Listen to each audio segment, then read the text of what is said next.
4 eggs తీసుకున్నాను. దీంట్లోనే కొంచెం ఆనియన్స్, నేను ఇలా చేసి చూపిస్తున్నాను, కొంచెం జీలకర్ర, దాంతోపాటు ఉప్పు, కారం అంటే కొంచెం ఎక్కువనే తింటాం కదా, నేను ఎక్కువనే వేసిన. మనం తినేటువంటి స్పైసెస్ తగ్గట్టుగా తీసుకోవాలి. కొంచెం ధనియా పౌడర్ గిన్నెలో వేసి కడగాలి. ఇంకొంచెం ఎక్కువ తీసుకో.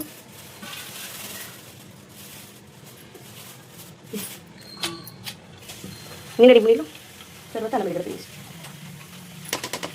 ఇవన్నీ వేసేసి మంచి కలుపుకుంది. మళ్ళీ ఒకసారి చెప్తే దాంట్లో ఏమేమి వేసాను. నాకు ఈ ఫోన్ చూస్తే ఎంత చిరాకు అనిపిస్తుంది అంటే, మనుషులు ఎంత చిరాకు చేపిస్తారో ఫోన్ కూడా అంత చిరాకు చేపిస్తారు. ఎగ్స్, తర్వాత వచ్చేసి ఆనియన్స్, జీలకర్ర, అల్లం వెల్లుల్లి పేస్టు, ధనియా పౌడరు, ఉప్పు, కారం 2 ఒకటి దాంట్లో ఉన్నాయి. ఉండు, నేను ఇంతగా నైఫ్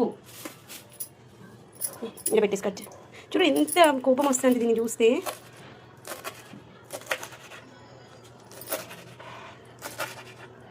ఏం చూస్తున్నా వేరే వైపు కోసమా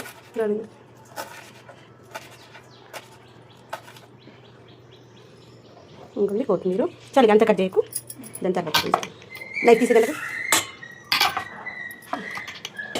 ఎగ్ బీట్ చేయ. దీంట్లో కొంచెం పాలు వేసుకొని మనం ఏంటంటే ఆమ్లెట్ ఫ్లఫీగా వస్తారనమాట. తర్వాత మనం ఇంత తింటామా దీంతో పైకి లేపు ఇంకోండి, అది మంచి పట్టుకుంటుంది. ఇప్పుడు దాన్ని వేసి అట్లా మర్చిపోవచ్చు, పీల్ చేసుకుంటుంది కదా, ఇట్లా వేయంగానే ఇట్లా మార్చేయాలి. ఓకేనా? చూసి బెండ్ అవ్వాలి, ఎందుకంటే పీల్ చేసుకుంటుంది కదా. తర్వాత దీంట్లో ఉన్నటువంటి ఆనియన్స్, కొత్తిమీర ఉంది కదా, దీన్ని ఇలా స్ప్రెడ్ చేసుకుంటాం.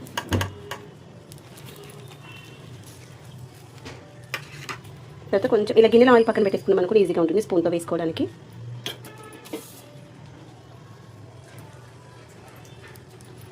సండే రోజు మన ఇంట్లో బ్రేక్ఫాస్ట్ బ్రెడ్ ఆమ్లెట్ ఈజీగా చేసుకోవచ్చు అనమాట. కోడిగుడ్లని మనం ఎంత కావాలో అన్ని తీసుకొని దాంట్లో ఉప్పు, కారము, ధనియా పౌడరు, అల్లం వెల్లుల్లి పేస్టు, ఉల్లిగడ్డ, కొత్తిమీర ఇవి వేసేసుకొని కొంచెం పాలు పోసుకొని మంచిగా ఇలా డీప్ చేసేసుకోవాలన్నమాట. తర్వాత ఒక్కొక్క బ్రెడ్ని దీనిలో ముంచుకుంటూ మనం పెంక పైన వేసి అటు ఇటు 2 సైడ్స్ టర్న్ చేసుకొని కాల్చుకోవాలి. పక్కన వేసుకున్నప్పుడు అప్పుడప్పుడు ఇలా అంటుకుంటూ ఉంటాయి. దాన్ని ఇలా కట్ చేసేసామనుకోండి,